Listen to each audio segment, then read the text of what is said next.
Good morning, good morning, good morning. How is everybody doing? It is a Monday, October 18th, and we are here to brew a cup of hope for you. My name is Zoe Baraka. How is just everybody doing from all around the world? I am just so excited to be here to be able to moderate, host, be a part of this amazing talk that we're about to have. We decided to do this book review because our dear friend, I like to call her Lady Abba, but for those of you who don't know her, let me say her full name. Her full name is Abba Cato Andah. She's celebrating the 1 year anniversary of her book, Reflections of a Hope Monger. And for everyone that read it, just got a kick out of it and just got so much hope poured into them that we thought, how about we come up and share more hope with the rest of the world? And so we decided, hey, we're going to brew a cup of tea, sip, and, just kind of hang out and talk about the book a little bit, talk about some of the things she wrote in the book, read a few excerpts, and, just kind of hang out for an hour or two. But we are Ghanaian and African. So how about we say about an hour to about an hour and a half to about 2 hours. Let's just go with the flow. How about that?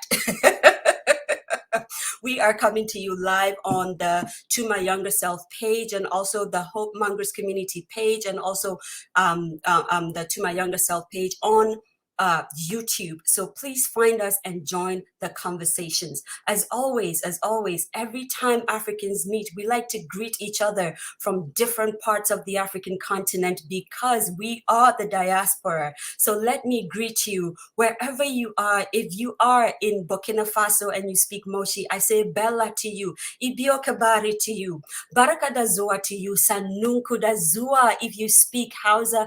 Anyone who lives in the northern part of any African country will guaranteed be speaking some form of Hausa. So Sanunku dazua baraka dazua to you. Ya ken for toma awela to pose wanam baraka. All of these are different variations of the Kosal language. La anwane frafres will say ansuma to you if you speak Wale and you are in Ghana.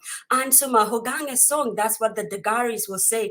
I am so excited to have you here. Dasuba, if you live in Tamale. Ndina to you. Wezo.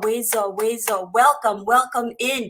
OJ Ko, if you speak Ga and you are from the Garland of Ghana. Ekaro to you. Do you speak Yoruba? We welcome you. Thank you for joining us. Nabato to you. Thank you. Are you from the Akwa Ibom state of Nigeria? Emisiera to you. Emedio to you. Thank you. Thank you so much for joining us. Etisai minywa bema minywa ba. Akwaba to you. Wanted den memawachi. All these different variations of the Akan language from the people of Ghana. Karibu to you if you speak some Swahili. Habari gani, habari asubuhi. Oyaure if you are Luo from Kenya. Mangwa na nani. You know what? Forgive me for all of you who speak Shona. I think I've been butchering that word a lot. So please forgive me. Let me take that again. Mangwanani to you. Or as they taught me, Mangwana ni to you, Makadi to you, all of these the Shona people of Zimbabwe, Linjani to you if you are Ndebele of also Zimbabwe, Nagadef, it is so good to see you, Senegal, Murembe to you, Oveyindi to you, Inyasi Aloy Domilake to you, Akei, the Creoles will say now my if you are Maori, Awana from the Mendes of Sierra Leone, Welena if you are from the state of Hawaii. I love it. Domelo to you, Kotoli to you. And of course, wherever you are in any part of the world, welcome. Do we say bienvenido? I don't know. Someone please correct me. But welcome. We are so excited to have you here. Once again, my name is Zoe Baraka. I'm going to introduce to you today our Hope Tellers. If you put all of these amazing people together, we would have a book that contains their bios or their biographies. So what we decided to do was to, give each other one-liners and just introduce ourselves that way. And because we're all friends here, hopefully, you can, if you want to know more about us, more about all the people that are coming on, you can just go find them on their pages on Facebook, Instagram, or, just reach out to them, say, hey, I'd like to know a little bit more about you, and they would be able to tell you. Let me take it from Elikem. Elikem has the singular honor of being the one guy who is hanging out with all these ladies. Yeah? Yes. Elikem Aflakpui, he is a lover of books. He is a writer about writing and everything literature and storytelling. Wow. Margie, she is my senior. I just call her senior because I love to watch her host programs. She is amazing. Margie, she is a visionary management consultant, international best-selling author of 5 books, a cheerleader for most humans, she says. I dare say she is a cheerleader for all humans, but we'll leave that at that. Duncan is a fabulous child of God who is working towards an Africa in which women in business are empowered to create wealth and impact people. And of course, she says to me today, don't call me big sister. So one time only, I will call her. My big sister, Elsie Dickson, coming to us live from Canada, is a lawyer, a storyteller, and people observer. And of course, the chief hope monger herself. She has so many names, but I like calling her Chief Hope Monger, is Cato Andah, Christian psychotherapist, author, mental health advocate. Guys, let us give it up. Let us give it up. Let us give it up for each and every person that is on here, even as I add them onto the stream. Hello, everybody. Hello. Good morning. Let me find my senior. There she is. Hi. Good morning. Good morning. Before we go on, let me just say a few good mornings to a few people. Wow. Ize from Kenya, good afternoon to you. Nada in the UK, thank you. Oh, I see you. Yidana, Dasoba to you. Lauren, oh my God, you guys are here. I'm just so excited. Patricia Johnson, my goodness. Thank you so much for joining us. Thank you so much for joining us. Akosia Frimpong. I almost said Akosia Japan. That is not good. That's funny. Kole, I see you. Kala, I see you. Oh my God, you guys are amazing. Thank you so much for joining us. All right, we're going to delve in. Good morning to you guys. Good morning. Good morning. Good morning. All right, here's what we're going to do. I'm going to ask Lady Appiah, since this is her party, to, kind of like set us off. When you hear hope, Lady Appiah, what do you think? Good morning, everyone. And I'm so excited to be here. And I'm so honored that these amazing people are joining me. Can you guys all hear me well? Oh, yes, we can. Okay. So I'm not so good at multitasking. And I actually shared, Zoe, one of your old videos. So I'm going to go share in a minute. But hope to me, right? The scientific definition of hope, which really goes close to my heart, is that hope is the belief that your future can be brighter and better than your past, and that you have a role to play in it. So hope is not just an emotion, it's not just optimism, although those are positive emotions that set you off the path on the path. But hope also means that you have a role to play in it. All right. And then there's 3 parts to hope. Number 1, having a vision and setting a goal. Number 2, how am I going to go about? What strategies am I going to employ to achieve that goal? And then number 3, how am I going to surround myself with other hope tellers, motivators, encouragers, right? And so we're all here for number 3 today, and I'm so excited. Thank you all for coming. Yes, come on. She just set the ball rolling. Before we start, what is everyone drinking today? I'm drinking a cup of hope filled with coffee, the American way. Coffee here too. Very white. Oh, yes, girl. Who's got tea? The tea drinkers are here. Oh, posh. All right, all right. Listen, I'm gonna go and I think I'll give Elikem this honor again. He is the one very lucky, handsome young man who's hanging out with these powerful women. So I'm going to give you the singular honor of just kicking us off. I want you to share. Well, first of all, we are reviewing today this amazing book called Reflections of Hope that our chief hope monger, wrote, so filled with nuggets. I just love the relationship she has with her father. Everyone who knows me knows I'm a daddy's girl. So of course, I was just like reading through this. Yeah, that's a good daddy. Yeah, he's a good father. So we're going to just be taking some excerpts from this book and just talking about it, like 2 minutes. It's going to be like a power round. So Elikem, I'm going to have you kick us off. You can tell us the title of the excerpt you're reading, maybe even what page. She has them on the title, so some you can say it's from the family section, and so on and so forth. And let's kick it off. Right. Good morning, everyone. And I'm happy to be here. I'm privileged to also be the only gentleman among all the ladies, powerful and inspiring ladies. So thank you for the invitation. I'll be reading from the section titled "What is Your Life?"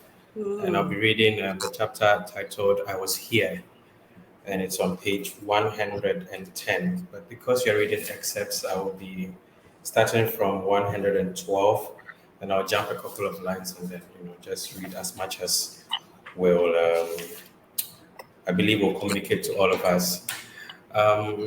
This chapter, I believe, talks about finding your purpose in life. And a couple of days ago, my wife asked me a question about what is my greatest fear. And we talked about it at length, but one of the things for me was I've always had this feeling that I have a lot of potential and I am not doing as much to reach that potential. There's always this feeling that I am not enough or I'm not doing enough to leave a mark on this earth. And when I interacted with this book, this chapter spoke to me a lot in helping me to allay the fear that I had about that particular thought, and then giving me a better perspective about how I look at my life here and what legacy I am leaving at the end of the day. So I'm just going to get into the reading and maybe we can talk more about it. My greatest desire is to leave this earth knowing that I have achieved all that I was supposed to achieve. And in doing so, I impacted life in a memorable way and left the world a better place. And I want people to know that I did this to glorify God. But with all my best intentions, there were constantly things in my life that seemed to sabotage my attempts to be my best self. The challenges in my life, my character flaws, my mistakes and missteps, and the cycles of guilt, fear, self-doubt, and negative self-talk. I would get very discouraged thinking about the problem, thinking that the problem was me, till I came to the realization that the problem actually lay in 3 lies that I believed about life. And then Abba goes on to talk about these 3 lies. The first one is that to live a meaningful life, your life has to be perfectly put together. And I think that I have contemplated that a lot about how things were not put in place for me. I've always said that my life is a product of serendipity. Things happen for me, and nobody actually put anything in place for me to get to the place that I am right now. And I've always felt that maybe if things were a little different, my life would have turned out differently. But in interacting with this book, I've come to learn that my life doesn't need to be perfectly put together. The second lie she addresses in the book is that to live a meaningful life, you need to be perfectly put together, or you need to have to be perfectly put together. So apart from my life itself not being put together, me as a person, I don't need to be a perfect person. I don't need to have everything right about me to live a meaningful life, have a legacy, and leave the world a better place than I came to meet it. And then the third lie she addresses in the book is that to live a meaningful life, I must do something big by worldly standards. It's always difficult to compare yourself to other people. Look at things people are doing, even your contemporaries. I haven't lived longer than most of the people in the discussion this morning, but even in my short time, when I look at some people my age and some people my peers, and I look at the things that they have done, I feel like maybe I should reach that same level. I should maybe have a PhD by now, and all those other things that come when you compare yourself to people. But at the end of the day, you don't need to have attained things by the standards of the world, but by the standard of God. So I'm going to the last part of the reading where Abba proposes some solutions to address the lies that she has already talked about or I have already spoken about. The truth is that with all the highs and lows,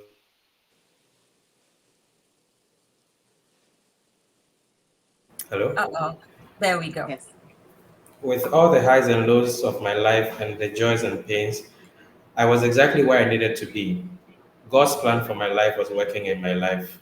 God's plan was being accomplished through every load of laundry I did, every dinner I cooked, every diaper I changed, every nursery rhyme I sang, every prayer I said, every boo I kissed, every project I supervised, every piece of advice I gave, every joke we shared, every time I fell short as a mother, as a wife, I asked for forgiveness. I was living out God's plan for my life. I was writing my story and leaving my legacy. My job is to be my authentic self so that I can fulfill my divine purpose faithfully, season by season. My job is to show up and be present in life. My job is not to act as someone who has no goals, but rather with intentionality, I will pursue God's plan for my life, recognizing that life was fragile. My resolve is not to take my life or my loved ones for granted. With intentionality, I will live with more conviction and love and more depth. Whether or not there is a crowd applauding, I will keep showing up to life. I will keep pursuing God's given goals. That I please Him is enough for me. So I continue to march onwards with knowledge. With that knowledge, I press on knowing that I am not doing it in my own strength, but with God's strength. I press on in moments big and small. Nothing I do is insignificant. I will finish what I was put on earth to accomplish. I will leave my mark to the glory of His name. I will be true to what God had called me to do. God's specific plan for my life is the only benchmark against which I will chart my success. Thank you. Wow. I feel like saying an amen. It's almost like he just preached a sermon. So I was like, Yes, indeed. yes, we should Amen is definitely. very deserved. Wow, very well said and very well put together there, Elikem. That was so powerful. Wow. And that is what we're talking about, guys. I hope somebody got, to sip something of hope from this cup that Elikem just brewed. And, just let us know what you think about what he just, read about, serendipity and putting things together and how God's plan is always coming together for each and every one of us, whether we know it or not. We're not here by chance. There's always hope. Hope is the thing that is always moving us forward, as long as we know we have it, right? I think I'm going to do I'm just going to go this way as I see you in the square. So I think I'm going to go with the indefatigable hope teller, Duncan. Can you, I want you to share an excerpt from the book, just like Elikem did. Yes, ma'am. Can I share something? Can I just say something about that Yes. story? It's your party. Yes. Yes. There's a song called It's My Party and I Can Cry If I Want to. It's an old song. I'm not going to cry. I'm not going to cry. I'm not going to cry. But, that particular story, I wrote it. A lot of these stories came out of my journaling experiences, and the ups and downs we go through in our careers or in our journey as parents, as wives, as family members, as friends, and so on. And one thing I love to do, I love a good song, right? Everybody who sees all the reels I do, I love a good song. And I always have a jam of the week, often Christian, but sometimes it's something else. And when I wrote this book in particular, there were two songs I played so often. One of them was a song called Storyteller by Morgan Harper Nichols. But then there's another song called I Was Here, and it's a Beyonce song. I was here, I lived, I loved, I was here. And then the song, but then the thing about me is that I love a song, but then, sometimes there are covers of songs where other artists will sing the song. And honestly, sometimes I love the covers because maybe a person's voice might be suited. So when I was listening to, I was here, the song was jamming me. I was really enjoying it. I'm like, let me go on YouTube and find the cover. So I came across this cover by a woman called Janice Freeman. And it turned out she had been, I think, on The Voice, But when I watched the video, it was really curious because Janice had been suffering from cancer. And actually, when I'm looking at it, she did that performance I had watched maybe a couple of months before she passed away. And you could see she had the ports, right? But she still looked fabulous. And she was saying how she was so ill she couldn't even, rehearse with her backup people, before the performance. And then she said this, and I actually quoted her. She goes, "It has been a struggle. I couldn't do the very thing that my heart desires because I was too sick, in too much pain. And sometimes you feel like I can't even see past the next second, let alone the rest of my day. I gotta get up because I'm not done yet. I haven't made my mark yet. There's too many things that I still want to do. There's too many people that still need healing and that need to be encouraged. So I've got to fight." So if there's someone here who feels like I'm not worth it, or that I can't get through this pain, or whatever it is, I need you to fight. So guys, so when I heard that, I'm like, I'm gonna fight for my best self. In the knowledge that the thing God created me, He created me for a purpose. And He designed me specially not to fail in that purpose. So guys, let's all fight for our best selves. Life will come against us. Sometimes we are our own worst, we step in our own way, we get in our own way, we trip ourselves. Let's get up, let's fight, let's be our best selves. Wow. And that is why she is the chief hope monger,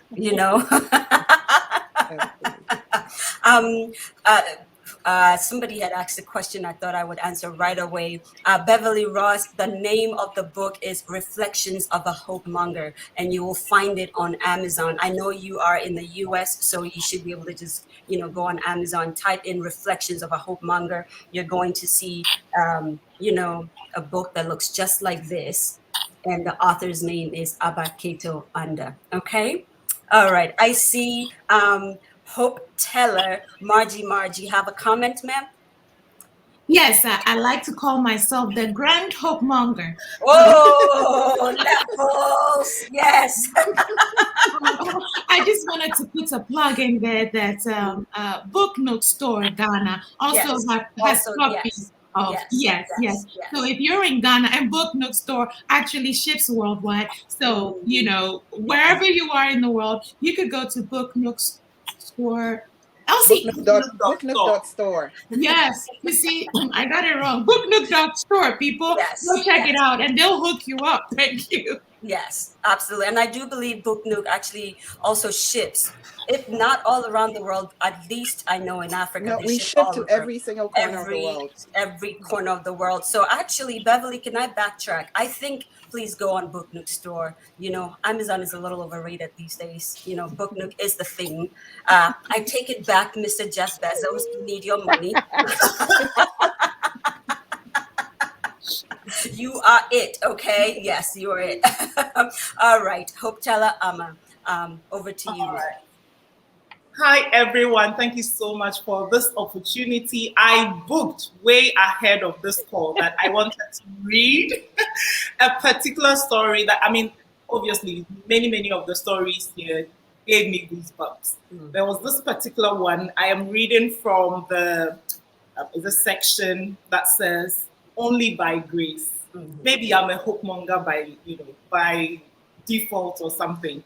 And the title is Testimony of an Emergency. So just a background to this. There was this famous hurricane. I don't know if it was famous or I just took it really seriously as it was going on. I was in Ghana here and I was always stuck by CNN and BBC watching it. So there was this big storm coming to Florida and they were all, being asked to prepare, some people evacuated and everything. And Lady Appiah here, being the very lovely person she is, who is about to host me in her home school, invited two different families from different parts of Florida because they were supposed to be getting hit. to come into her home, but things turned around, and instead, I think a day before or something, they were rather going to be hit. So like some things were like really going to go down, and it wasn't going to be funny. So I'm just going to read some portions. Please get the book so you get the full thing. But yeah, I'm just going to read from page 285. So I think I've said the title, which is on page 283. So she says, by Saturday afternoon, I recognized that we needed to change our focus from the size of the storm to the size of our God. Please let me read this again. I just love that portion. We needed to change our focus from the size of the storm to the size of our God. So we gathered for family prayer time, where I printed out a list of 12 short Bible verses talking about God's love and protection.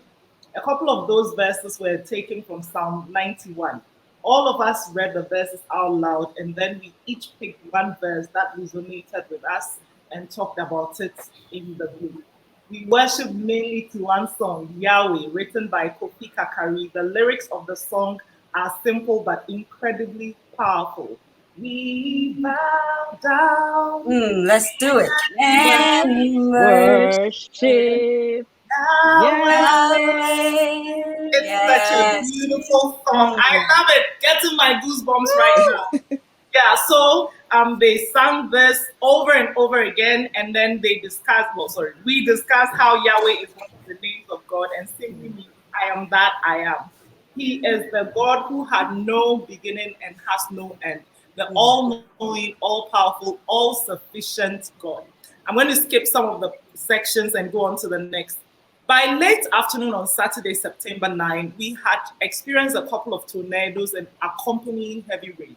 As dusk gave way to night, I looked out at our swimming pool and saw that it was brimming over into our lanai. I began to worry that the swimming pool's outlet may have been blocked or wasn't letting the water out fast enough. I could see the waters creeping ominously towards the house. At this point, I began to pray a simple prayer. Lord, hold back the waters so that they don't flood the house. If the outlet is somehow blocked, please unblock it. I turned on the light in the lanai so that I could monitor the situation. I also touched or pointed to every window and door in my house and asked God to dispatch his angels to be on guard to secure them against the wind and rain. As God is my witness, I looked out at the lanai again 5 minutes later and saw with my own eyes that the waters had begun to recede, even as the rain continued to fall heavily. This is the power of our God. You know, I'm getting it, as you can see. I don't know if you can see it. But this is practical Christianity. This is when we talk about faith, we talk about hope, but this is putting it to practice. And right in front of your eyes, you see God at work. You know, we talk about the Bible and sometimes it's so far away, and Sarah was 90, she gave birth, and this was 100 million years ago. But this is a testimony that like it happened like in this lifetime, not 2 million years ago. And this goes to show that this God that we serve, we have to stop belittling him with our little minds. Oh, God can do it, you know, because he owns the entire universe. Oh my goodness, that's amazing, the kind of God we serve. We should just practice this hope, this faith that God has given us the privilege to, as his children. Let's tap into it. There is so much we can do. And I hope this little testimony helps. It may look little, but for me, it's a big deal. It's a really big deal. Because like a miracle, like a movie right in front of your eyes. Then you see the water receding. The thing that was coming, it's being turned back. And that's the kind of God we serve. So that is just my little, but please get the book and then get all the goosebumps and thank me later. Yes. Thank you, Lady Amma. Thank you. Wow. You know, it's true. We should be able to talk to God. We can talk to God. You don't need big words if you don't have them. Just talk to him. Just dialogue with him. He's here. He hears us. You know, I like to say I always have a jam. My current jam is a song called "Everything Will Be All Right." Go listen to it. It's amazing. you know, and then at some point it goes, everything will be all right. Then it goes, the whole world's in his hands.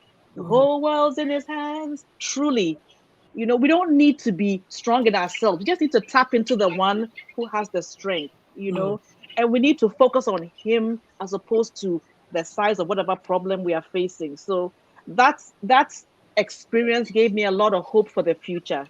It really did. Wow. What a powerful, powerful story. This is, I'm thinking about, you know, the Moses experience in the Bible where the waters were, you know, just parted and receding so people could walk through, and you got to experience it in real life. And Amma, you're so right that it's, you get to see practicality of what faith is called and what the power of words is and all that stuff. And so that is so beautiful. Just yesterday, another one of my friends literally looked at a bee that was about to sting me, actually, and just said, he said to the bee, move, just go away, like right there. And you know, the bee moved. So do you know what I mean? This is what she's talking about. This is exactly what Amma just shared, that you can, everything was created for us. And we can command it. You commanded the waters, you know, and Moses Rivers over here, he just commanded a bee. And so what can we not command as human beings? That's hope right there. I think this is a very good place to all sip a cup of, you know, hope right here. Yes. This is a very good place to do that. Yes, let's do it. You know, a fun fact about that essay is that when I was writing it, the two families, one family was my brother, which I have one brother. So if I say my brother, you know, it'd be clear who he was. But the other family, they are quite private people. So I felt like I needed to change their names. And I think at first I picked a ridiculous name like Flor. I shouldn't say, okay, I won't say the name I picked for the husband. But I didn't, I picked it. And then I decided as I was rereading the story, no, I'll pick different names for them because after all, I'm writing the story, right? I'm the author. But so when I went and then made the amendments to the story, I didn't do it completely. So when people were reading, like, who is this and who is that and who is this and who is that? I'm like, it's the same people, please. I just need to correct it. That is so funny. That's hilarious. Oh, the journey of an author. Oh my Lord. Oh my gosh. It was so funny. Wow. So I'm gonna go to the to my left, and so I'm going to have, okay, I'm gonna try very hard to just call her by her first name because I've been embargoed and I'm not happy at all. But Elsie Dickson, can you please share an excerpt from, I think somebody had asked again what the title of the book was. That was, I think it was Akos. It is Reflections of a Hope Monger, and it is under Cato Andah. Please just go into Google and type in Book Nook Store. You know, it's going to pop right up and you will find her there and order from there. And you know what? The team at Book Nook Store will ship it to you right away. They are so fast, your head will spin. I guarantee it. All right.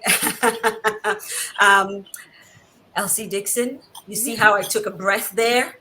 You're killing me today. You're doing good. Thank you. You're really killing me today, but okay.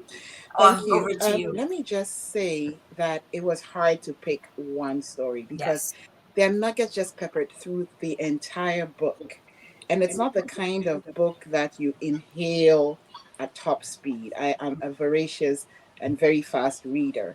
But this, I have intentionally slowed myself down so that the spices can marinate in my soul. It's like you're cooking a pot of soup. That's a papacy of hope. That's the Grandmaster of Hope, Chief Hope Monger. I give you papacy. Wow.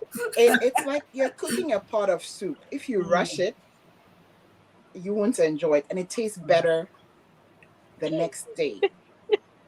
And that's why I like the title, Reflections of a Hope Monger. Not only do you live hope, you think about it and you ponder over it, and it affects your life. Now, the chapter I choose to talk about today is a chapter entitled, What Time Is It? And it is on page, I have the ebook, so you know what, I'm not going to mention the name, the page title, because it might not correspond to the physical book. What time is it? And there's a reference to Ecclesiastes 3:1. There is an appointed time for everything. See, when you're dealing with a storm, time seems to stand still because you're focused on the storm. But this chapter, which is set in the context of a breakup somebody had suffered, had these nuggets that I'm going to read. It says, nature operates in seasons. Spring is usually the optimal time for planting and autumn for harvest. I mean, if you're on the continent of Africa, we're talking rainy season. Many fruits and plants are seasonal. If planted in the right season, a plant grows best and gives its best yield. If planted in the wrong season, plants fail to thrive. Our lives also operate in seasons. Throughout birth to childhood, teen years, and adulthood, there are seasonal activities and tasks and lessons that we must learn and master. Only then do we successfully move on to the next phase of our lives. Our lives become complicated when we fail to learn the lessons from previous seasons. However, life does bring us the opportunity to learn these lessons. I call them rewind and repair seasons, and they're built into the cycle of our lives. In the rewind and repair seasons, we may have to backtrack a bit. We may have to unlearn bad habits and learn new healthy habits. In this season, we may have to modify or even discontinue certain relationships. It can be a scary time, but it is important to believe that all things will work out for our good in the long run. Just stay the course of the season of your life.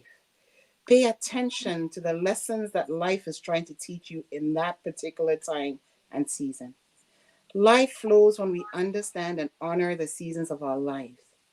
Otherwise, we will find ourselves stuck in the same frustrating cycles of issues we have not addressed. The Bible says that there is a season to everything and a time for every activity in this life. And then she goes on to list some examples from Ecclesiastes 3. A time to plant and a time to harvest. A time to tear down and a time to build up. A time to scatter stones and a time to gather stones. A time to search and a time to quit searching. A time to tear and a time to mend. A time to be quiet and a time to speak. Do you really know what season of your life you're in? One good question to ask yourself today is this: what time is it?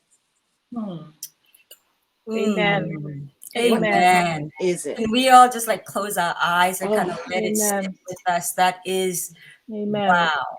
Amen. And you know, when I have conversations with people, you know, and sometimes I present things like that to them, oftentimes God is speaking to me as well. You know, I think intrinsic to us, we were created to understand that there's a timing for everything. Sometimes we get ahead of ourselves, and self-will is often the reason. We're in a hurry, you know. So I think that it's all about learning to be quiet, learning to spend time with God. If you know He's given you this vision, your next question, and it's a critical one: when, Lord? What is your timing for it? You know, because if you try in cooking, in farming, in everything in life, timing is key. Timing is key. I tell people, you know, one example I use is if you buy the best turkey seasoned to the best, optimally, and you put in the oven, it's supposed to be in for 5 hours, and you try and take it out after 2 hours to eat, it will not taste good. So timing is everything. And one of the quotes at the beginning of my essays, I usually have quotes. One quote that really just resonated with me is by a golfer called Arnold Palmer. He's from Florida, I believe, and he, you know, not only did he have a great golfing career, but then he was a philanthropist as well. So there's a hospital named after him called Arnold Palmer Hospital. But then he said something. He says timing is everything in life and in golf. If we don't, and so we have to, and to have the right timing, you have to be quiet and pay attention, right? Go vertical and say, okay, Lord, when, show me. I need to stay sensitive to hear from what the world is telling me, or you know, or hear from what circumstances are saying, and but also what God is telling me, and then strike. So timing is everything. Life flows in seasons. Yeah. Wow. Wow. Yeah. Wow. And if I can just add, I mean, as I thought some more about it,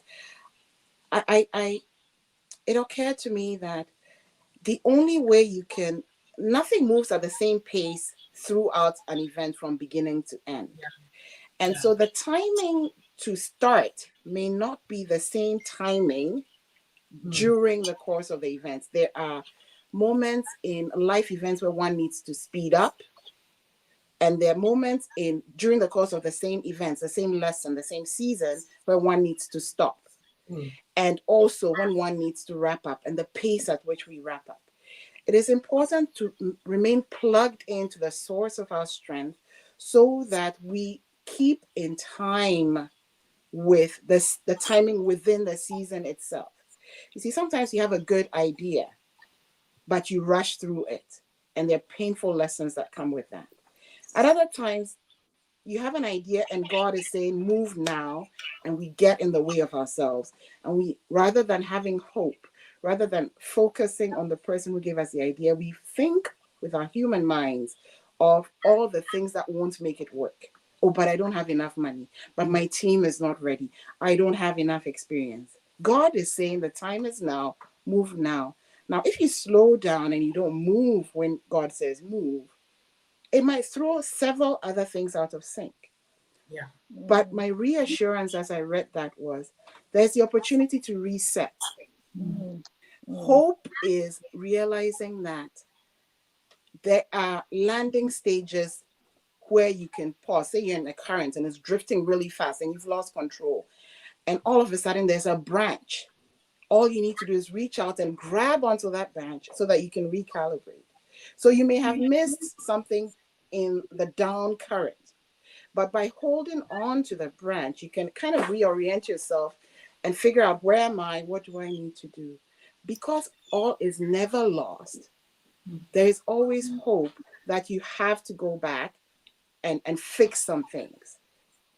There's just so much to unpack from this short story. There is. And I think that we need to go back every now and then and reread the stories that catch our attention. So I just wanted to throw that in for further reflection. Yes, and during those rewind and repair seasons, or if God says stop, there's always a lesson to be learned. There's always wisdom to be gained. Sometimes it's maturity he wants you to gain. Sometimes it's like, girl or boy, just chill, rest. Sometimes it's like, hold up, I'm going to do it, and you'll see my power in this situation. Sometimes it's like, you're ready. What are you waiting for? Go. So it's important to learn to be sensitive, and as long as we are just doing this journey with him by our side, we're gonna be okay. We're gonna be okay. Amen. I see Grandmaster Hope over here, HopeTeller. She has her very cute little finger up. So yes, I'll give you the floor, ma'am. You know what? I'm just loving everything that you guys are saying. And I wanted to point out that I think Elsie and Abba need to collaborate on a project. Their voices are soothing, and it almost sounds like, even when Elsie was reading, it sounded like Abba's audiobook. So the two of you need to get together. Hey, can I volunteer that we do this? Let's do it. I don't know about timing. I don't know what it is. I mean, we are all HopeTellers here, but we got these two right there in the middle who are going to give us that punch. Amen? Y'all need to take a flight. Y'all need to take a flight and come out here to New York. We'll give you Florida. a studio. No, well, because we have a free studio here. Why not? Zoe has a studio. Yay! Yes, come in. Do it. Well, Zoe, God gave her a studio. She don't got one. You know what I mean? But we can do it. So I think this is the timing that she's talking about. Let's jump on it. Plane tickets and stuff. Let's figure this out, because you all need to come out and let's do this. Just backtrack a little bit. Wow, these comments are flooding in so much. It's ridiculous. Oh my God. Guys, we're so into the conversation. We haven't had a chance to acknowledge you. First of all, we thank you for your time. Thank you for investing your Monday morning, Monday afternoon, Monday night, evening with us. We are so grateful for that. And I see each and every one of you. Newton, thank you so much for joining us. There were so many people up in there. I can't even keep scrolling up anymore. So I see you. We acknowledge you. Ifwa, I see you. Thank you, thank you, thank you. Just going back to the issue of timing, for anyone who is a very ardent Sanchu reader, The Art of War, he says that in the book. He says that the warrior or the military person's greatest arsenal is timing. And so if you think of all of us and I love Sanchu, I think aside from the Bible, that would be my other Bible. Military precision and timing is everything. If you go too soon than you should, you will be killed. So from a military point of view, but thank God we have grace from God. So he doesn't tell us, he gives us time to reset and all of that. But when you think about it in that way, timing is everything. And so now we have the opportunity of going to our Grandmaster of Hope, the lady herself, Margie, our international best-selling author herself, who is in our midst. We thank you for gracing our platform. Like I said, 5 times. Yes, she is, my senior. I just have to call her senior. Senior, okay, not in age. That's not what I meant. Let me rephrase that. Not in age, just by experience. And the person who I also watched a lot, aside from Mohineyeri Gifty Auntie at the time, of how to moderate and just carry yourself when you are hosting an event. So that's what I meant, my senior. Over to you. Well, thank you for this idea of having us brew this morning. I'm raising my cup to everyone. Cheers, cheers, cheers. Hey, cheers, to everybody watching. Remember, share this with your network because this is a powerful conversation.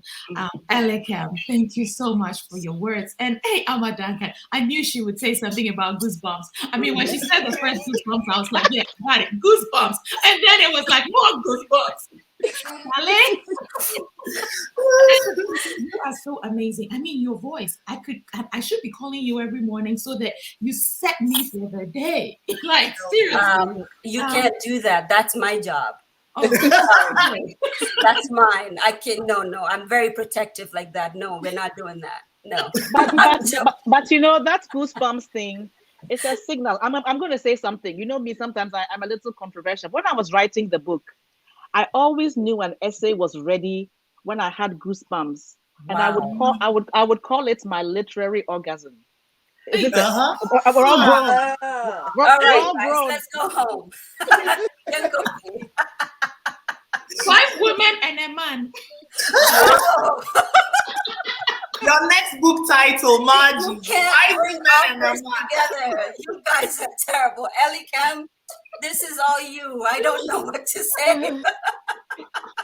I think it's time to take a sip. Yeah, I think so. Yes. I need a sip. All right, my dear. But go ahead, Appiah, you were saying. No, that was my literary orgasm. Oh, that was a punchline? Okay. All right, Margie. These are massive. Well, as Elsie was saying, the chapters in the book, man, Reflections of a Hope Monger, so powerful, powerful, powerful. You don't even know which ones to choose. And if you're watching us or listening to us, remember to go to Hope Mongers. It's a podcast that Appiah has, where she hosts people sharing stories of hope. She does this on a weekly basis. She has shared amazing stories, and you will be inspired. And remember, as we have it on the ticker, the Hope Monger community is out there on Facebook. Join us.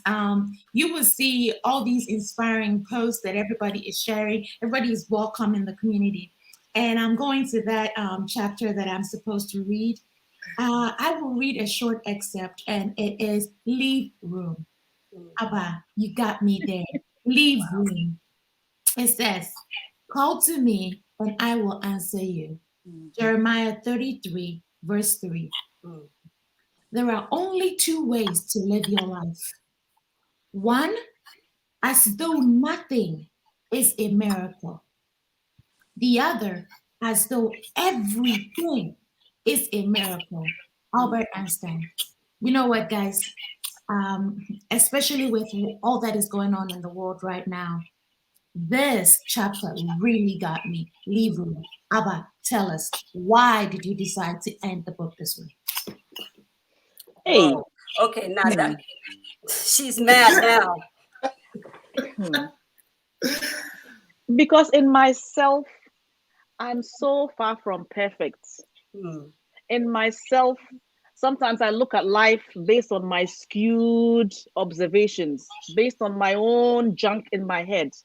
By myself, I can do nothing. But with him working through me, I can do all things. I can do all things, you know. And so this I ended it with, because this was everything I do. I have to leave God to come inside. He comes inside and he makes the difference. Everything I do, every small thing and every big thing and everything, I'm not sure how it will go. Everything, I have to bring him inside to make that difference. It doesn't mean he doesn't. Yes, he's given me strengths and talents and abilities, true. But I feel like when I leave room for him to come in, the result is always exponential. You know, you guys coming into my life is not by chance. I remember praying before I reached out to Margie, you know, and what happened? She took me under her wing. She made me her sister. She calls me Odo, which means love. Yes. Right? She launched my book for me. I mean, amazing. The things I could, every time I have a thing, I go to my sister and she tells me, you know, Amma Duncan, I reached out to her and she was, I think she was the third person on my podcast. I remember her episode on my podcast just went, what's the word for a viral podcast? So many hits. And people, even yesterday, somebody said she gave my name to somebody who's up there, and it was actually Amma Duncan's podcast that she sent. This person sent. So you know, it's blessed. It's because I left room by myself. No, Elikem, you know, I met him through my sister Margie, and the timing was right because Elikem was busy getting married, doing his stuff with his wife, whatever he was doing, whatever newlyweds do. I ain't gonna talk too much about that. Oh Lord, good God. But when the time was right, right, he wrote, oh my goodness, what a review. And look, he's here with me, you know. And then Elsie and Zoe, oh my goodness. I met, seriously, I saw Zoe's video by chance on my feed. And I was like, who's this woman? Who's this woman? I mean, there's a saying, you had me at hello. And I fell in love with Zoe immediately. And then she had me on. And then with Zoe, I also get another sister, Elsie. Amazing, amazing, amazing, you know. And now, look, I'm going to record an audiobook. Ask Margie. I've been talking about audiobook for months ago. Remember that, sis? Do you remember? And then I faffed around in circles. But look, the Lord is making a way. And interestingly enough, this October, I was really praying, Lord, give me helpers. Just give me people who will help me. So this is a testimony. This is a testimony. This is hope. Right. This is hope. Right. Wow. But can I just say, I think that Grandmaster of Hope over here, Margie March, she is such a gifted moderator that she has expertly kind of swayed the conversation a little bit away from her because that's where she's comfortable. I'm going to expertly shift it back to her and allow her to, you know, read her excerpt for us. My dear Grandmaster of Hope. I think we have you. There you go. I thought I was done reading. No, you weren't, because we did not hear an excerpt at all. But I will read some more. Thank you, my dear. My first reaction to things is often, I'm continuing the leave room. Yes, my first reaction to things is often hilarious. Over the years, my family has had many good laughs because of this. About a year ago, a new gas station opened up near my house, and I decided to check it out. As I walked into the store, I was immediately drawn to the sophisticated touchscreen coffee machines. Although I'm not a big coffee drinker, they looked so impressive to me that I decided to get a cup of coffee. I began to make my selection. Drink coffee, cup small. The next screen gave me two options, fill cup or leave room. My brain didn't immediately process the second option. And so, true story, my first thoughts were leave room. I think she thought she had to leave the room. And go where? Without the coffee. Oh, Lord. Why can't I stay in here? Hey, sister. How long would this coffee take to brew anyway? After a few seconds, though it eventually dawned on me that while the fill cup option filled the cup to the brim with freshly brewed coffee, the leave room option left space in the cup to allow one to add milk, cream, or whatever flavorings one desired to add to their coffee. So I guess she didn't leave the room right away. Oh my God. That is something that I think we all see in our lives. We have to leave room, just like Abba said, because we need space for God to do his work, and we can't do it by ourselves. Yes. As everybody is on Zoe's platform today, you've learned about, to my younger self, she had to leave room for Abba and the crew, the HopeTellers, the 5 women and a man, to come on her show. So that's a good title, 5 Women and a Man. Someone grab that, please. Out there. No. We're copywriting it as ours. Oh, yeah. Margie's next book. Margie's next book. 5 Women. Our lawyer has spoken that we're copywriting. All right. Copyrighted. Sorry, guys. 5 Women and a Man. Amma is joining us from Ghana. She's always telling us to mind our business. And leave room while we mind our business. Leaving room while we mind our business. And as for Elikem, I'm not sure if his leave room is the kind of leave room or if he has to leave the bride's room. I'm not sure. Yes. Poor Elikem. They can't for you to do, my dear. He left the room to come here this morning, newlywed, I know. In the Bible. Exactly that. In the Bible. Elikem. Congratulations, by the way. Congrats. Thank you. I can't even. Congratulations again. That's true. Wow. Thank you so much. See, I knew I had to go back to her. She is definitely the ultimate, what do I call that, hype woman. You need Marjorie in your corner. I can't say that enough. I really can't say that enough. Yes, indeed. When she appeared on To My Younger Self, life kind of happened and I would probably not even reach out for a stretch of time, and she would pick up the phone and call me just to gist.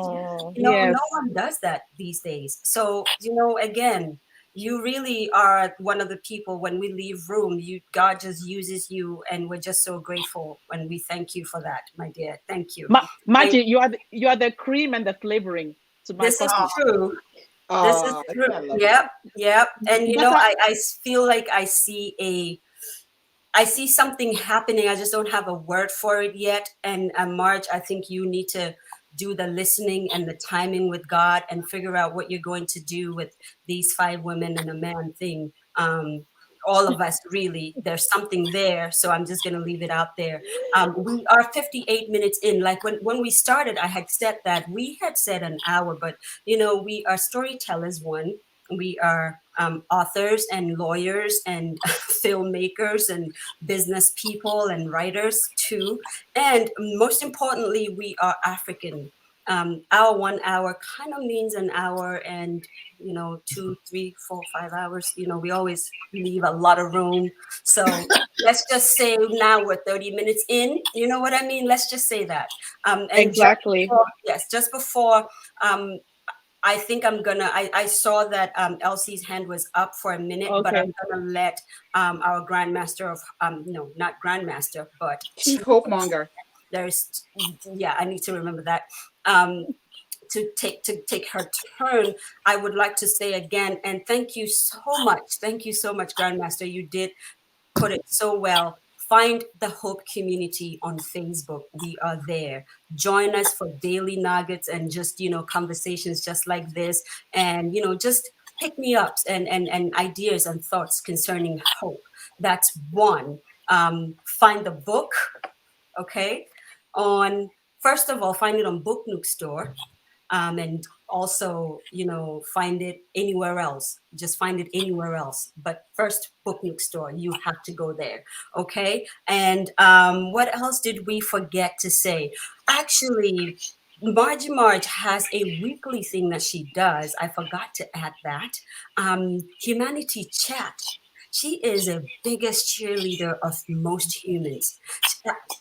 I tried to find a thread between the people that she, brings into her chats, and the thread that I found was humans.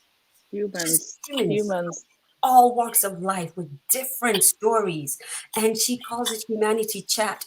Find her on Instagram, Facebook, YouTube. You cannot miss her pretty face. It's just right there. And there's just people from all walks of life just talking about their daily lives and their daily challenges and what hope has done for them, what God has done for them, what science has done for them. She talks to young, old, just everyone. Please find her. And of course, we have the Hope Teller herself, Duncan, of the Fabulous Woman Network. Listen, do you have an idea that you don't know how to put together yet? First of all, we have a lawyer who can help you, after you've got the idea right. Just go to her. She'll fix you real good with, patents and all that. Well, I don't know what I'm saying lawyer-wise, but just talk to her first. That's Elsie. And find the Fabulous Woman Network on all social media platforms. Reach out to Duncan. She will help you recalibrate, reset, figure it out in, small bites, however fast you want to move, slow you want to move. She's got all the moves and she helps you so well. So find her there, okay? Especially if you're a woman. Oh, then you've got her right there, okay? And of course, our Hope Teller, Elikem, who I know he is writing about writing. That is amazing. So, just find him on all of the, platforms. Find him on Facebook, on YouTube, and all kinds of things. I think my mouse is doing something, but it's okay. That's what Satan does. No lie. All right, guys. So now, lastly, I'm going to let our Chief Hope Teller. I know you guys had your hands up, but some people kind of have to leave in about 15, 20 minutes. So I want to keep it real crisp so that we're not missing anything. So I'll let you share your excerpt in the story, and then I might possibly go last. Thank you. And I think if it's okay with you, I want to comment on Margie's story, Leave Room. And there's 3 things I observed about that story. Number 1, Sister Margie, if you laugh at me, we come from the same village. Hey. So as I am, so are you. So that's number 1 right there. Number 2 is that when the story first happened, you guys know Dr. Teddy Totime. He's a neurosurgeon, right? He was actually visiting us in Florida. And as I was telling the story, Teddy laughed. I thought he was going to roll on the floor and hurt himself. Teddy's great. So that was a lot of fun. And then thirdly, I got some goosebumps just now talking about Leave Room, and it's about coffee. And then I caught the word brewing. I have my ebook open here. I caught the word brewing, and today we are brewing hope. So it just made me feel all nice and fuzzy inside. Yeah. My story that I want to read, I'll take like a few seconds. It's called Love You and Leave You Not. And it's a story I wrote about my relationship with my mother, and here's what I wrote. First of all, the quote, one of the quotes I used says, "Love transcends time and space." And then I go on to write, "Love you and leave you not," was how my mother would sign off from our phone conversations. I'm a firm believer that we can never say "I love you" often enough to our loved ones. And also, I believe it's important to always say a loving goodbye before taking leave of a loved one. Life is fragile, and the truth is that tomorrow is not promised to any of us. So I talk about my relationship with my mother, how it evolved, the difficult, the cute, the warm and loving childhood years, a difficult teenage period, and then how she became my best friend in my 20s till the time she passed away suddenly, when I was 35 years old. She literally got up in the morning, fixed her hair, did her eyebrows, having a wonderful day. And then that evening went to bed, and 20 minutes later, she was gone.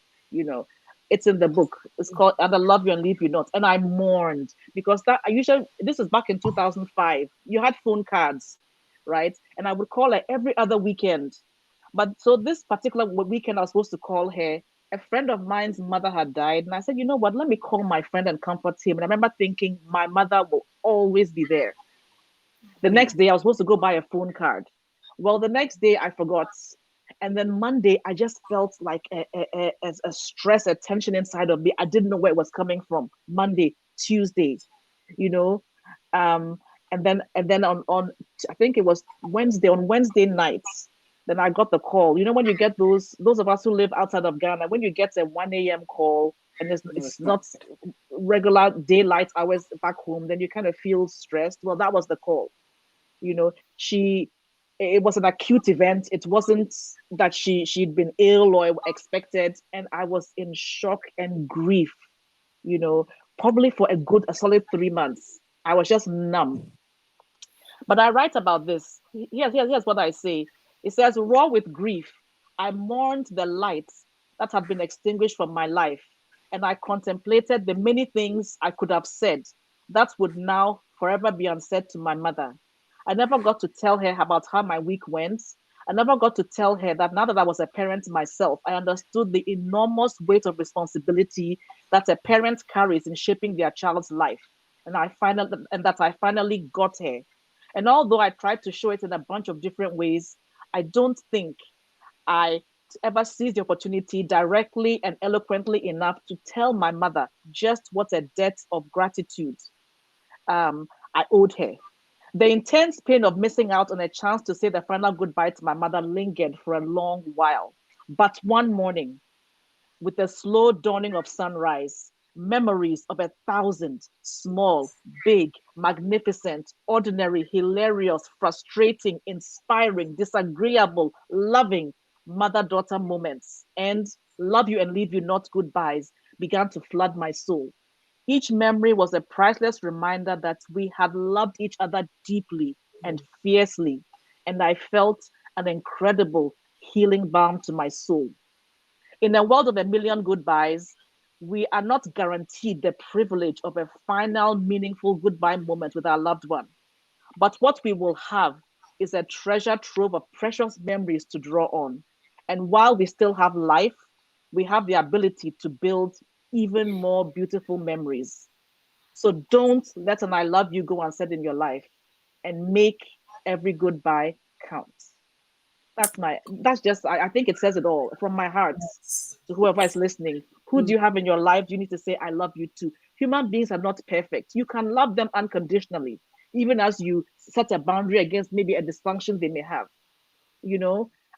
but don't let an I love you be unsaid. Who in your life have you perhaps chilled out, frozen out of your life? And don't get me wrong, sometimes there's some people we need to have a distance from. But who in your life do you know that you're supposed to reach out to them? Right? Because you may not have that final goodbye. So today is what you have to make it count. That's my story. Beautiful. Amen. Amen. Yes, I'm lost for words. So we're going to say amen to that. Anyone who knows me knows losing a mother is a very raw thing for me. And so trying to keep my sanity and my, made up face, I'm not going to say much on this particular subject just yet. Wow. That's all I will say. Whew, wow. And since everyone is giving themselves, well, not given, we're just all kind of like reaching out into destiny and kind of like grabbing the names I believe God is giving us where hope is concerned. How we have HopeTellers, and we have the chief hope monger and grand hope monger and the papacy of hope over here. I would just call myself the princess of hope. And we're just going to leave it at that. Because I always just think I'm very, princessy. I don't know. That's just me. Anyway. That's not fair. I'm the youngest here. Well, for my gray hair tough. Sister. No, the way, no. My princess status is just different. I'm sorry. I tell everyone that I am God's princess and that nothing that comes out of my mouth to God will go back void ever. And I have lived by that principle for a very long time. And so I think I would just take a minute because I know a few people have to leave soon. I would just share my excerpt and then we would kind of wrap up real quick. I take my excerpt from Zoe, I think Margie wanted to say something. All right, yes. Oh, I didn't see that. I'm so sorry. Oh, I just wanted to say goosebumps, Amma. This woman, I'm just done. I'm just done. The business of hope. Goosebumps. Okay. So, oh God. All right. Come back to earth. I'm going to take mine from the heading family, and it's titled "Say What."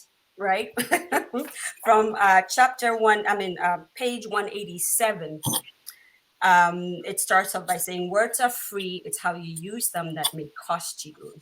By Kushan wisdom, and like apples of gold in settings of silver is a word spoken in right circumstances. Proverbs 25, verse 11. That is the NASB. I will take a few things from here. She says, "One day, several years ago, out of the blue, my family began to quote the things that they said I fear the most. I initially pretended not to listen, hoping that they would back off. But then curiosity got the better of me, so I asked them to list my 20 most used phrases. Without missing a beat, they began to quote me.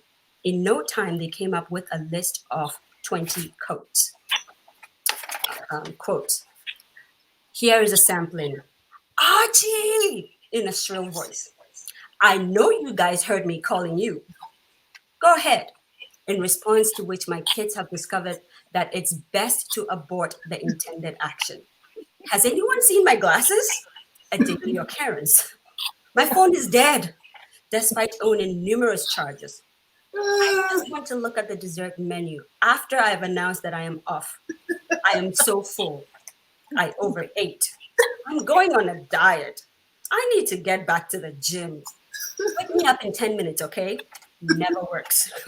I am one person. I am not a robot. It was hilarious watching them go back and forth, imitating even my mannerisms and tone of voice. But then I realized that something important was emerging from this simple exercise. I was able to stand back and see myself in a way I never had the opportunity to do before. All right, I'm going to skip back a little bit because I want to get the real meat. All of this to say, get the book so you can get the middle of the story, okay? Yeah. All right, so all the way down, she puts it right here. It's a well-established principle in psychology that a person's thoughts directly influence their emotions and their actions. And the Word of God teaches this. My top 20 list was clear evidence of this. My words were a product of my thoughts. And through my words, I could identify my stresses as well as the behaviors that distract me from walking in the purpose that God has ordained for me. So now, armed with this new insight, I was faced with a decision. Continue as this or begin a process of changing the behaviors that don't serve me well. The ball was in my court. ...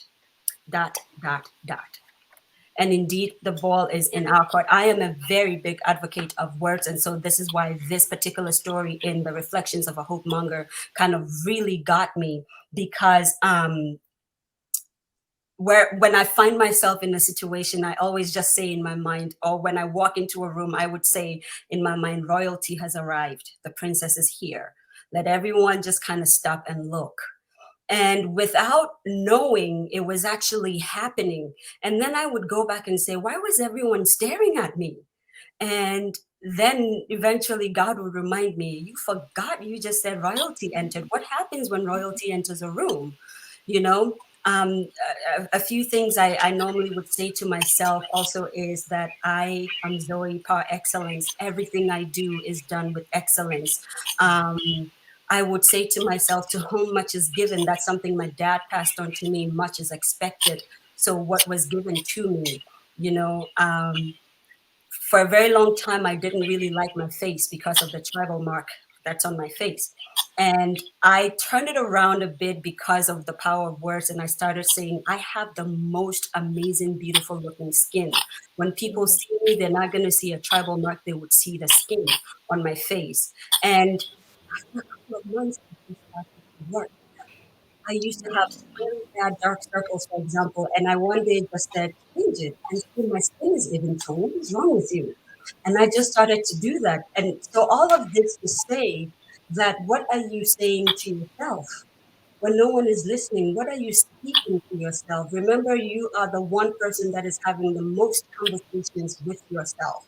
So if the conversations you're having are not positive, people will feel that, they will know that, and they will treat you the way you treat yourself in your mind. The power of words. The Bible says it very well. Life and death is in the power of the tongue. So what are you choosing? I wake up every day saying, God, I choose life. No matter what's going on in my life, I choose life and I speak positiveness into my life. I would say things like, strangers have no choice but to help me. And don't you know, when I go into the store, the simple act of going into the store, people will say, what are you looking for? I know it's their job, but I feel like they're always going the extra mile for me, you know? So change your words. Change your words. Call yourself a princess, a prince. What are you looking for in life? Begin to just say you are that. And without you even realizing it, it will happen. Okay? That's what I got from Reflections of a Hope Monger. Our one man hope teller. I don't know why I just wanted to say Pastor Elikem. That's so weird. Hey, preach it. Come on. But hope teller Elikem, I see your hand up. Yes, I just wanted to say something about the reading you just did and then the book in general. I read that part, and then as you read it again, I felt like something all of us should do is to ask people to, just as Abba did in the book, ask people to tell us what are the top 20 things that we say all the time. It helps us to know ourselves a little more. But as you go through the book, you see there are these call to actions, things that you can do, things that you can say, things that you can accept, and maybe as a suggestion to Abba, one thing you can do with this book is to come up with a study reference or like a note kind of with questions and answers of what people could do after reading each chapter. It was very helpful. I never read this book without having a pen with me. I'm always writing in the pages. I'm always underlining things, making notes of things I have to do and things like that as I interact with the book. So I think that this is a material that can grow on its own. There's so much that you can do in addition to the first volume that we have here. So you could have like call to actions, notes, study references, questions, and people can answer and things like that, or just reflections people can have at the end of reading a chapter. But yeah, that's one key thing about the book that I love so much. I think that this is the time where we Margie was saying something. What? I know. Before you prophesy. Okay. What are you saying, Margie? Yeah, I was about to say, Brother Elikem, from your lips to God's ears. Amen. Amen. Well, it's pretty much about what I was about to say. I was like, I think it's time we thought about using the book for a master class. You know, it is time that we started doing that. This would be a good material. You know, for most of the motivational speakers out there, they have a few people that they read. I think this is required reading for aspiring motivational speakers. It's actually not a prophecy, it's a fact. It's required reading for you guys. I know most Christian motivational speakers would go to Les Brown or even Miles Monroe. The other guy, white guy, I forget his name now. You know, and those who are into finance will go to Rich Dad, Poor Dad, and stuff like that. This is required book in all disciplines of life. Absolutely. So whether you're Christian, whether you are practicing Buddhism, whatever it is, this is required reading for you if you want to be able to reach many people. Reflections of the Hope Monger. I thought I would put that out there. We were supposed to actually go into a part where we all kind of, talk about what our metaphors of hope are. We are an hour, 19 minutes in. I know our audience is not tired because the numbers have been steady and rising and they're not tired, but I think I'll leave this to our chief monger and hope monger and see, what do you think? Is this something we have to come back another time and need do? to come back. Let's come back. Let's come back and do justice to that. Yes, I think so. Because if we tried to do it, we would rush it. So I think it's a date. We might probably try to do this sooner than later. Maybe in the next month or so, we would have to make time and come back again. And this time we would not read excerpts. We would just go and just begin to share what we think hope is, our thoughts about hope and things like that, so we can lift people up together, right? Hope always lifts up together. We lift together. Guys, I want to say thank you. I want to say thank you. HopeTeller Elikem, Pastor Elikem, I'm just going to put it out there.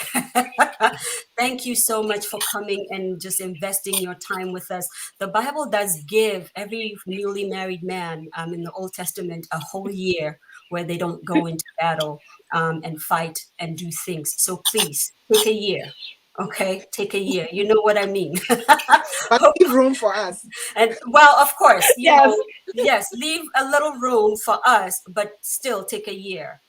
Only when the 5 women have called, come out. But everything else, take a year, please.